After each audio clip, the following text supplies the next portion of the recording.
Majuscule B me permet de recadrer une zone définie par la souris.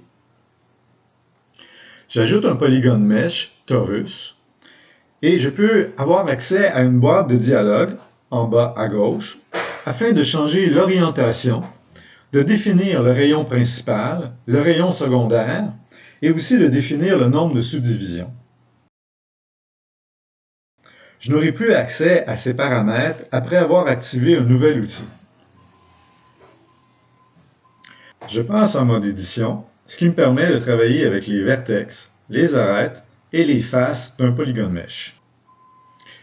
Je vais changer mon affichage pour un affichage solide. Avec l'affichage solide, les composantes sélectionnées ne sont qu'à la surface. Si je travaille avec un affichage fil de fer, je vais pouvoir sélectionner à travers la surface. Je viens de passer en mode de sélection arête et en tenant la touche Alt à mon clavier, ça me permet de sélectionner une succession d'arêtes qui constituent un même cercle.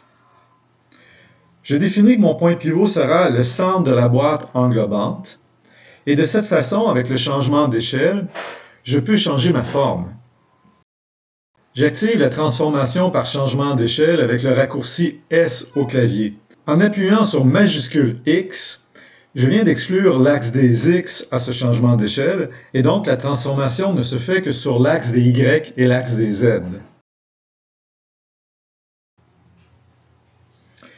Je sélectionne et désélectionne différents cercles constituant mon pneu afin d'ajuster la forme avec des changements d'échelle.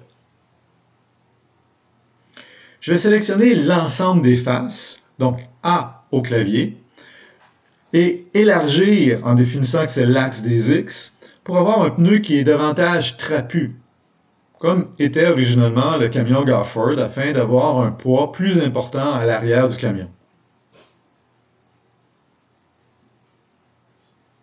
Je sélectionne l'ensemble des composantes avec Alt-A et je passe maintenant en mode de sélection face.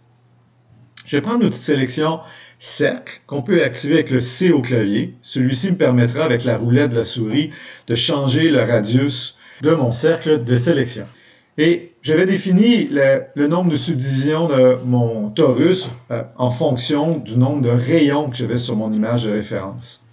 Donc je m'apprête à extraire les rayons à partir du torus original. Avant d'extraire mes rayons, je vais réduire ces surfaces.